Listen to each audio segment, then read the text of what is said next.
हर हर महादेव दोस्तों, सावन का पवित्र महीना चल रहा है। अगर 24 जुलाई सावन में हल्दी वाला उपाय करते हैं तो महादेव आपकी मन की जो कामना है वह जरूर पूरी करेंगे। दोस्तों, आप सभी लोग जानते हैं कि 24 जुलाई 2024 को पड़ रही बुधवार तृतीया तिथि। दोस्तों, ये जो बुधवार है श्रावण महीने में पड़ने वाला सबसे बड़ा बुधवार है, क्योंकि यह श्रावण माह के दिनों में पड़ रहा है, जिसका बहुत ही बड़ा और विशेष महत्व होता है। और ऐसा दिन पूरे साल में सिर्फ एक ही बार आता है। और दोस्तों, आप सभी लोग जानते हो कि बुधवार का अगर सबसे बड़ा कोई उपाय है तो वह एक छुटकी हल्दी वाला उपाय है। तो दोस्तों, इस बुधवार की तृतीया तिथि के दिन आप लोगों को इस एक छुटकी हल्दी वाले उपाय को जरूर करना है। बहुत सारे लोग होंगे जिन लोगों ने इस उपाय को ना किया हो, मतलब पूरा साल निकल गया, उन्होंने किसी भी दिन इस हल्दी वाले उपाय को ना किया हो। पर दोस्तों, आपके पास एक आखिरी मौका बचा हुआ है, जो कि 24 जुलाई के दिन। तो इस दिन आप लोगों को इस वाले उपाय को जरूर कर लेना है। भले ही आपने पूरे महीने भर इस उपाय को ना किया हो, पर अगर आपने इस श्रवण महीने के बुधवार के दिन अगर इस वाले उपाय को कर लिया तो आपको इस उपाय को करने का वह फल मिलेगा जिसकी आपने कभी कल्पना भी नहीं करी होगी। इसीलिए आप लोग इस वाले उपाय को एक बार जरूर कर लेना, ताकि आप लोगों के हाथ से यह मौका ना जा सके और आपको इस उपाय को करने का फल मिल सके। दोस्तों, यह उपाय पंडित जी ने अपनी अभी की ही शिव महापुराण की कथा में बताया है, जिस उपाय को आज हम आपको बहुत अच्छे से समझाने वाले हैं। इस वीडियो को देखने के बाद इस उपाय को समझने के लिए आपको कोई और वीडियो को देखने की जरूरत नहीं पड़ेगी। तो चलिए दोस्तों, उपाय को शुरू करते हैं। देखिए, यह इस श्रावण महीने के बुधवार के दिन यह इतना खास होता है, इतना महत्वपूर्ण होता है। देखा है कभी कभी बड़े बड़े पूजा पाठ अनुष्ठान से जो मनोकामना पूर्ण नहीं होते, वह श्रावण महीने के दिन एक छोटे से उपाय करने से ही आपकी मनोकामना पूर्ण हो जाती है। और बहुत सारे लोगों ने इस उपाय को किया भी है और उनको इस उपाय को करने का फल भी जरूर मिला है। अगर आप लोग भी इस उपाय को करना चाहते हैं तो आप इस उपाय को पहले अच्छे से समझ लेना, सुन लेना, उसके बाद करना। आपको इस उपाय का फल जरूर मिलेगा।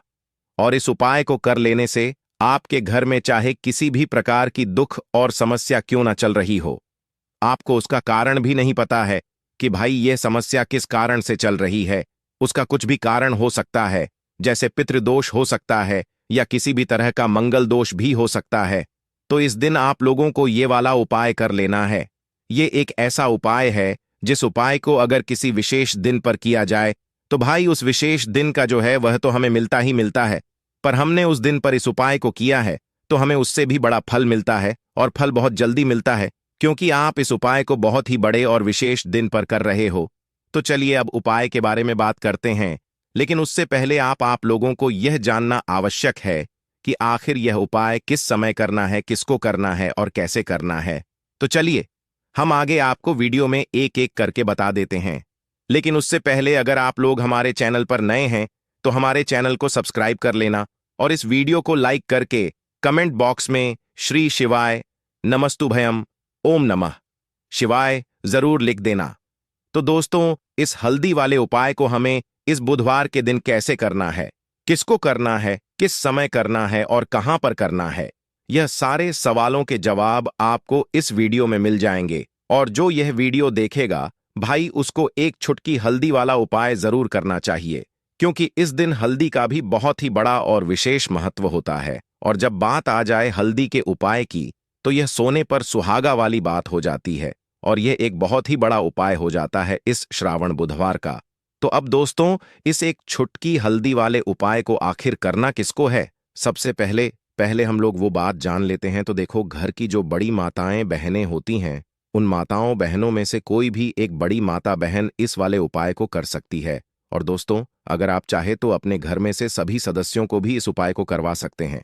अगर किसी व्यक्ति की खुद की कोई मनोकामना है, खुद की कोई दुख और परेशानी है जो कि वह अपने लिए ही करना चाहता है, इस वाले उपाय को तो वह खुद अपने लिए भी कर सकता है। बाकी अगर कोई घर में से ऐसा है जो कि अपने पूरे घर परिवार की सुख और शांति के लिए यह वाला उपाय करना चाहता है, तो भाई वह भी कर सकता है। उसमें भी कोई दिक्कत वाली बात नहीं है। कहने का मतलब यह है कि इस उपाय को हर एक सदस्य भी कर सकता है, और पूरे घर परिवार के सदस्य के लिए घर की बड़ी माताओं बहनों में से कोई एक माता बहन भी कर सकती है। माताएं बहनें अगर घर में उपस्थित ना हो या वह यह वाला उपाय ना कर पा रही हो तो फिर घर का कोई बड़ा सदस्य भी इस हल्दी वाले उपाय को कर सकता है, चाहे फिर वह पुरुष ही क्यों ना हो, उसमें कोई भी दिक्कत वाली बात नहीं है। अब दोस्तों, इस हल्दी वाले उपाय को हमें करना कहां पर है? हमें इसे घर के मंदिर और तुलसी के क्यारे में जाकर करना है। बहुत सारे लोग प्रश्न करते हैं हर एक उपाय को करते समय, क्या हम इस उपाय को अगर घर पर तुलसी का पौधा ना हो तो मंदिर में कर सकते हैं? तो इस वाले उपाय को अगर घर पर करोगे तो ज्यादा अच्छा होगा। अगर मंदिर में तुलसी का पौधा है और वहां करोगे तो भी कर सकते हो इस वाले उपाय को। उसके बाद में दोस्तों, जो अगला प्रश्न निकल कर आता है वह यह आता है इस उपाय को लेकर कि आखिर इस उपाय को हमें किस समय करना है? सुबह के समय करना है कि शाम के समय करना है? तो देखो, इस वाले उपाय को आप लोग सुबह के समय भी कर सकते हो और शाम के समय प्रदोष काल में भी कर सकते हो। अब अगर आप पूछो कि भाई सबसे उत्तम समय कौन सा रहेगा इस एक छुटकी हल्दी वाले उपाय को करने का, तो हम आपसे बस यही कहेंगे कि इस उपाय को आप शाम के समय करेंगे तो ज्यादा बेहतर होगा। बाकी अगर सुबह के समय भी करेंगे तो भी अच्छा होगा, उसमें कोई भी दिक्कत वाली बात नहीं है। तो अब दोस्तों, जो अगली सबसे बड़ी और महत्वपूर्ण बात आती है वह यह आती है कि सुबह अगर हम उपाय को करेंगे तो हमें कितने बजे से लेकर कितने बजे तक के बीच में करना है, और शाम के समय प्रदोष काल में करेंगे तो हमें कितने बजे से लेकर कितने बजे के बीच में करना है। तो देखो, सुबह जितनी जल्दी हो सके आप उपाय को करने की कोशिश करना।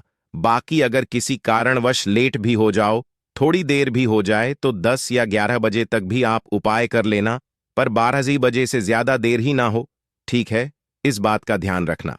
उसके बाद में दोस्तों, अगर शाम के समय प्रदोष काल की बात करें, प्रदोष काल का जो समय है होता है वह शाम के 6:15 बजे से शुरू हो जाता है। मतलब शाम के 6:15 बजे से लेकर 8:30 बजे के बीच का जो समय होता है यह समय प्रदोष काल का समय होता है।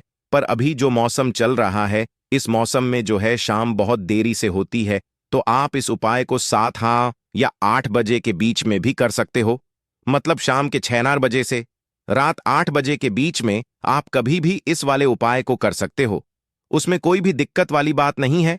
परंतु बुधवार के दिन कोशिश करना कि समय के अंतर्गत ही कर लो, किसी कारणवश ना कर पाओ तो थोड़ा देरी से भी कर सकते हो, आपको उपाय का फल जरूर मिलेगा। अगर हमारे जीवन में दुर्भाग्य लगातार बना हुआ है, हमारी किस्मत रूठी हुई चल रही है, हमारे जीवन में लगातार कोई ना कोई विपत्ति आ रही है, कोई ना कोई ऐसे ग्रह नक्षत्र हमारे जीवन में लगातार बने हुए हैं जिनकी वजह से हम कोई भी अपना कार्य नहीं कर पा रहे हैं, ना ही हम अपना व्यापार शुरू कर पा रहे हैं, ना ही हमें अच्छी नौकरी मिल पा रही है, ना ही हमारे जीवन में काम धंधे की प्राप्ति हो पा रही है, हमारे किसी भी कार्य में हमें सफलता नहीं मिल पा रही है। तो पूज्य गुरु जी ने कहा कि आपके जीवन में भी अगर इनमें से किसी भी प्रकार की समस्या चल रही हो तो आपको श्रावण मास में पड़ी DDH ने वाली बुधवार तृतीया तिथि में यह विशेष उपाय जरूर कर लेना चाहिए। तो चलिए जानते हैं इस विशेष उपाय के बारे में, लेकिन उससे पहले एक प्रार्थना है। अगर आप चैनल पर नए हैं तो कृपया चैनल को सब्सक्राइब अवश्य कर लें। देखिए, यह वीडियो बहुत ही ध्यान से सुनिए, क्योंकि इस वीडियो में जो उपाय आपको बताए जाए वह आपको श्रावण मास में पड़ी डीडीचने वाली बुधवार की तिथि में ही करने हैं। इस तृतीया तिथि में अगर हम लोग यह उपाय कर लेते हैं, तत्व पूज्य गुरु जी ने अपनी शिव महापुराण की कथा में कहा कि आपके जीवन से इन सारी समस्याओं का अंत हो जाएगा और आपको भी धन धान्य की प्राप्ति होगी। देखिए, सबसे पहले आप इस बुधवार को एक कार्य करेंगे। आप सुबह जब भी उठेंगे तो अपने स्नान वाले जल में थोड़ी सी हल्दी जरूर मिला लेंगे। आप सभी जानते हैं कि सावन का महीना चल रहा है और यह महीना समर्पित होता है भगवान महादेव को, माता लक्ष्मी को और माता तुलसी जी को।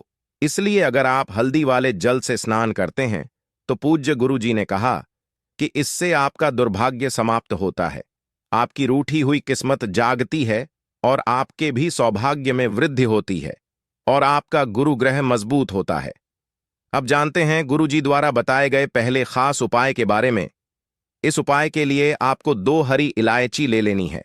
फिर इसी के साथ साथ आपको ले लेना है एक दीपक।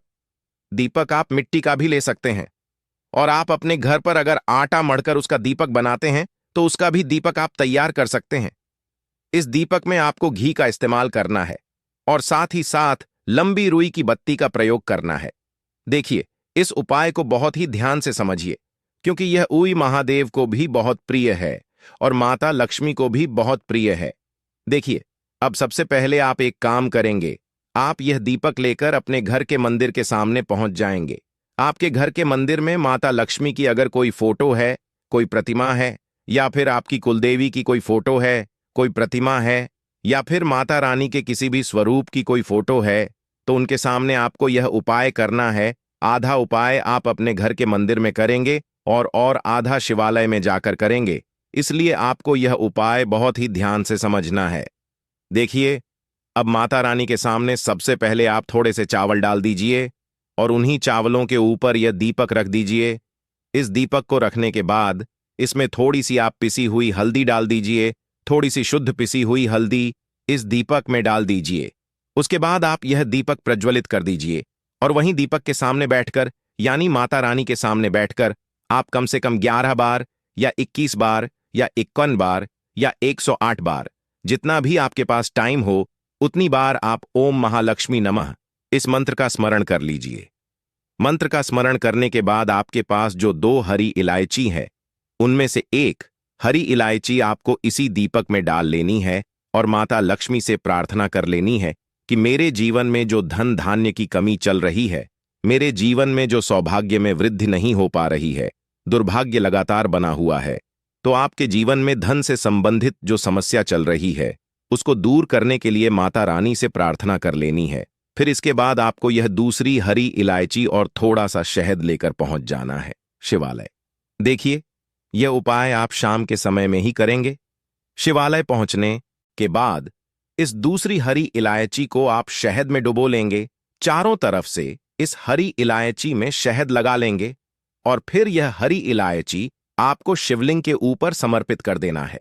शिवलिंग के सामने बैठकर आपको महादेव से प्रार्थना कर लेनी है कि आपके जीवन में धन से संबंधित कोई समस्या चल रही है या आपकी कोई विशेष मनोकामना है जो परिपूर्ण नहीं हो पा रही है, तो महादेव से उस मनोकामना को परिपूर्ण करने के लिए प्रार्थना कर लेनी है और श्री शिवाय नमस्तुभ्यम या फिर ओम नम शिवाय का कम से कम 108 बार जाप करने के बाद फिर वापस अपने घर आ जाना। पूज्य गुरु जी ने कहा कि अगर आप इस बुधवार तृतीया तिथि में इस अचूक उपाय को कर लेते हैं तो आपके जीवन से भी धन की समस्या हमेशा के लिए समाप्त हो जाएगी और आपको भी माता लक्ष्मी की कृपा प्राप्त होगी। अब इसके बाद बात करते हैं गुरु जी द्वारा बताए गए दूसरे खास उपाय के बारे में। देखिए, इस उपाय के लिए आपको एक लौटा जल ले लेना है। फिर इसी के साथ आपको ले लेना है थोड़ा सा गुड़। आप 1 टुकड़ा या 2 टुकड़े गुड़ के ले लीजिएगा और इस गुड़ को इस एक लौटे जल में डाल लीजिएगा। फिर इसी के साथ आपको थोड़ी सी पिसी हुई शुद्ध हल्दी ले लेनी है। 1 या 2 चुटकी शुद्ध पिसी हुई हल्दी ले लीजिएगा और इसको भी इसी एक लौटे जल में डाल लीजिएगा। अब आपका यह एक लौटे जल का मिश्रण तैयार हो गया। इस एक लौटे जल को लेकर आप पहुंच जाएंगे अपने घर पर। जो माता तुलसी का पौधा है उसके सामने अगर आप अपने घर की छत पर माता तुलसी का पौधा रखे हुए हैं तो वहां पहुंच जाएगा और यह एक लौटा जल माता तुलसी के पौधे में आपको समर्पित करते जाना है और ओम नमो भगवते वासुदेवाय या फिर ओम महालक्ष्मी नमः, इन दोनों में से किसी भी एक मंत्र का लगातार स्मरण करते जाना है। धीरे धीरे जल समर्पित करते जाइए और इन दोनों में से किसी भी एक मंत्र का कम से कम 11 बार या फिर अधिक से अधिक 108 बार जाप कर लीजिए। फिर वहीं तुलसी जी के पौधे के सामने बैठकर आपके जीवन में जो धन धान्य से संबंधित समस्या चल रही है या फिर आपके घर में बहुत ज्यादा लड़ाई झगड़ा होता है, शांति नहीं है, आपके जीवन में दुर्भाग्य आपके जीवन में है, आपकी किस्मत आपसे रूठी हुई है, तो इन सभी समस्याओं के लिए माता तुलसी से और भगवान नारायण से और महादेव से प्रार्थना कर लेनी है और फिर उसके बाद वापस आ जाना है। पूज्य गुरु जी ने कहा कि श्रावण मास में तुलसी जी के पौधे का बहुत ही विशेष महत्व होता है। इसलिए अगर हम इस महीने में तुलसी जी के सामने कुछ विशेष उपाय करते हैं, उनकी पूजा करते हैं, उनकी आराधना करते हैं, तो इससे माता तुलसी हमारे जीवन में धन धान्य के भंडार भर देती है। हल्दी समर्पित करने से माता तुलसी हमसे अति शीघ्र प्रसन्न होती है। इसलिए हल्दी आपको इसे एक लोटे जल में जरूर मिलानी है। तो चलिए बढ़ते हैं अगले उपाय की ओर। देखो, यदि आपके जीवन में आर्थिक संकट बहुत अधिक हो रहे हैं, धन की समस्या लगातार जीवन में बनी हुई है, एक एक रुपयों को प्राप्त करने के लिए आपको बहुत अधिक KDDA मेहनत कर रहे हैं, तो आज रात्रि में सोने से पहले आपको यह एक चमत्कारी दीपक का उपाय अवश्य करना है। या फिर यदि आपका जो व्यापार है, बिजनेस है, दुकान है, वह अच्छे से नहीं चल पा रही है, तो आज रात्रि में इस विशेष दीपक का उपाय आपको अवश्य करना चाहिए। देखो दोस्तों, दीपक हमारे घर में सभी नकारात्मक शक्ति को बाहर करता है। यह उपाय आपको साल में केवल एक बार करने का ही मौका मिलता है। केवल और केवल बुधवार तृतीया पर ही इस उपाय को किया जाता है। देखिए, इस उपाय के लिए आपको तुलसी जी की जो सूखी लकड़ी होती है, उसे ले लेना है। देखिए दोस्तों, यदि आपके पास पुरानी तुलसी जी की लकड़ी है तो उसे आप ले सकते हैं, और यदि आपके घर में तुलसी जी जो लकड़ी है वो सूखी हुई है, तो उसकी लकड़ी आप तो DDA करके इस्तेमाल कर सकते हैं। लेकिन आपको ध्यान रखना है कि सूर्यास्त से पहले पहले ही आपको यह जो तुलसी जी की लकड़ी है, इससे अवश्य ही तोड़ लेना है। तो इस उपाय के लिए आपको सबसे पहले तो एक मिट्टी का दीपक लेना होगा। आप चाहे तो आटे का दीपक भी ले सकते हैं, क्योंकि आटे का दीपक सभी दीपक में सर्वोत्तम माना गया है। इस दीपक के अंदर आपको शुद्ध घी का प्रयोग करना होगा, और इससे दीपक के अंदर अपने जो तुलसी जी की लकड़ी ली है उसे भी रख देना है। लेकिन यह जो तुलसी जी की लकड़ी है, इसमें आपको चारों तरफ अच्छे से घी लगा लेना है। देखिए, गुरु जी ने बताया है कि जो तुलसी जी की लकड़ी है, यदि आप उपाय करते हैं और बहुत ही शीघ्रता से जल जाती है, तो इसके लिए आपको एक कार्य करना है। आपको थड़ी सी रुई ले लेनी है, और उससे रुई को आपको जो तुलसी जी के अपने लकड़ी ली है उस पर अच्छे से चारों तरफ लपेट देनी है। तुलसी जी की लकड़ी के ऊपर रुई लपेटने के बाद इसे आपको पूरा घी के अंदर डुबो लेना है। अब इसे आपको बाती के रूप में प्रयोग करना है। अब दोस्तों, इस दीपक को आपको प्रज्वलित कहाँ करना है? तो इस दीपक को आपको या तो भगवान विष्णु के सामने प्रज्वलित करना होगा, या फिर आपको भगवान श्री राम के सामने प्रज्वलित करना होगा, या फिर भगवान कृष्ण के सामने, यानी कि भगवान विष्णु के जो भी अवतार हैं उनके सामने आप यह दीपक प्रज्वलित कर सकते हैं। या फिर आप इससे दीपक को माता तुलसी जी के सामने भी प्रज्वलित कर सकते हैं। पूज्य गुरु जी ने बताया है कि जो भी व्यक्ति इस प्रकार से तुलसी जी की डंडी से दीप दान कर देता है, उसके जीवन में कभी भी धन की समस्या नहीं होती है। इसीलिए आपको यह पूरे साल में केवल एक बार ही मौका मिलता है। श्रावण माह में इस उपाय को करके देखना, आपकी सभी इच्छा जरूर पूर्ण होगी। यह जो उपाय है, रात्रि में सोने से पहले करना है। देखो दोस्तों, आज की इस वीडियो में हमने आपको 3 से 4 महा उपाय बताए हैं, जो आपको बुधवार के दिन करने हैं। उपाय को करते समय कोई भी गलती नहीं करना है।